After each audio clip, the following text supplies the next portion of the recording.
Certain group of ഐറ്റത്തിന്റെ GST percentage change ചെയ്യുന്നത് എങ്ങനെയാണെന്ന് യൂട്ടിലിറ്റി എന്ന മെനുവിൽ list of item to be changed എന്ന ഓപ്ഷൻ എടുക്കുക.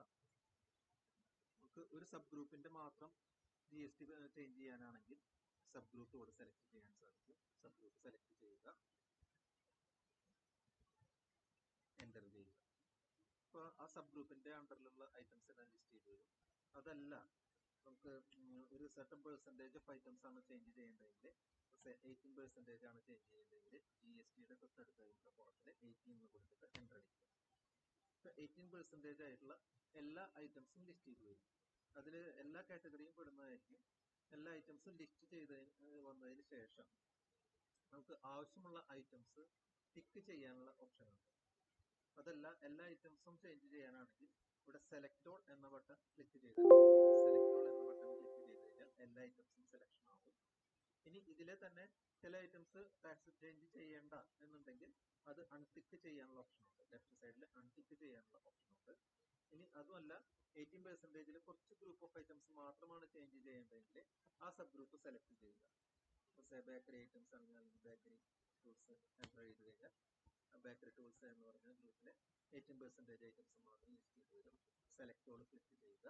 ഇതിൽ താഴെ കാണുന്ന പാർട്ട് 1, പാർട്ട് 2, പാർട്ട് 3യിൽ ടാക്സ് പെർസെൻറ്റേജ് ചേഞ്ച് ചെയ്യാനുള്ള ഓപ്ഷൻ ഉണ്ട്. GST 18% ഐറ്റംസ് എല്ലാം GST 5-ലേക്കാണ് മാറ്റേണ്ടതെങ്കിൽ 5 എന്ന് ടൈപ്പ് ചെയ്തതിന് ശേഷം ചേഞ്ച് ടാക്സ് ക്ലിക്ക് ചെയ്ത് കഴിഞ്ഞാൽ ഈ ടിക്ക് ചെയ്ത ഐറ്റംസ് എല്ലാം ആ ഗ്രൂപ്പ് ഓഫ് പെർസെൻറ്റേജിലേക്ക് ചേഞ്ച് ചെയ്യുന്നതായിരിക്കും. ഓക്കെ. ഇനി ഒരു ഐറ്റത്തിന്റെ മാത്രം ചേഞ്ച് ചെയ്യാനാണെങ്കിൽ ഐറ്റം എന്ന മെനുവിൽ ഐറ്റം കോഡ് ക്രിയേഷൻ എടുക്കുക. നമുക്ക് ആവശ്യമുള്ള ഐറ്റം കോഡ് ഇവിടെ ടൈപ്പ് ചെയ്ത് കൊടുത്തു കഴിഞ്ഞാൽ ഐറ്റം ലിസ്റ്റ് ചെയ്ത് വരും. ഇപ്പോൾ 5% ഐറ്റം 18-ലേക്കാണ് മാറ്റേണ്ടതെങ്കിൽ 18 ടൈപ്പ് ചെയ്തതിന് ശേഷം സേവ് ചെയ്ത് കഴിഞ്ഞാൽ ആ ഐറ്റത്തിന്റെ മാത്രം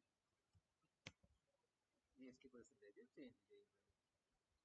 ഇത് ചെയ്യുന്നതിനേക്കാൾ മുന്നേ ഈ സോഫ്റ്റ്വെയറിന്റെ ഒരു ബാക്കപ്പ് എടുക്കുന്നത് നന്നായിരിക്കും. യൂട്ടിലിറ്റി എന്ന മെനുവിൽ തന്നെ ഡാറ്റ ബാക്കപ്പ് എന്ന ഓപ്ഷൻ ഉണ്ട്.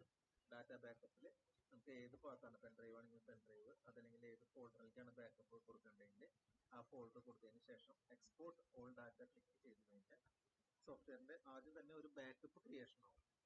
ഡാറ്റ ബാക്കപ്പ് ക്രിയേഷൻ ആവും. അതിനുശേഷം ടാക്സ് ചേഞ്ച് ചെയ്യുന്നതായിരിക്കും